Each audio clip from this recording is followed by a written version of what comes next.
Ladies and gentlemen, the great electrifier.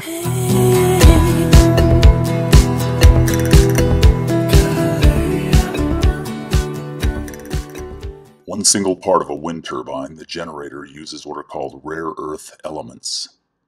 These elements require the mining and processing of rare metals, and this mining process, which largely takes place in China, has staggering environmental consequences. Consequences largely ignored and unacknowledged by the wind industry racket and by its often unsuspecting advocates and its environmental surrogates. Neodymium is a rare earth element. It is essential to wind turbine magnets, and it's processed very near here. What you're seeing is a lake of pure toxic waste. Said one Mr. Su, who lives here, quote, "Anything we planted just withered. Then our animals started to sicken and die," unquote. People too began to suffer.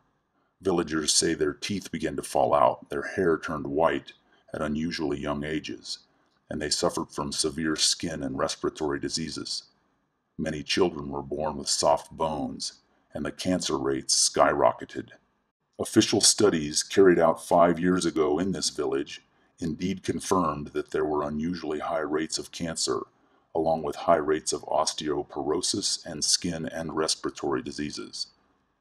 The lake's radiation levels are 10 times higher than in the surrounding countryside. Here is a small sampling of the consequences of rare earth mining for a very typical 100 megawatt wind project. 20,000 square meters of destroyed vegetation, 1.2 million pounds of CO2, 6 million cubic meters of toxic air pollution, 29 million gallons of poisoned water, 600 million pounds of highly contaminated tailing sands, 280,000 pounds of radioactive waste.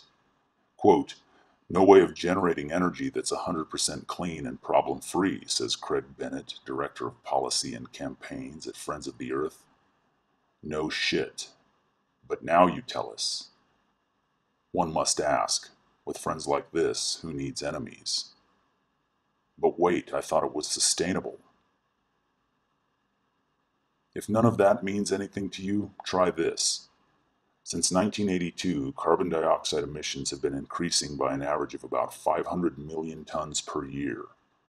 The Wind Energy Association claims that 60,000 megawatts of wind energy capacity can reduce carbon dioxide emissions by 80 million tons per year.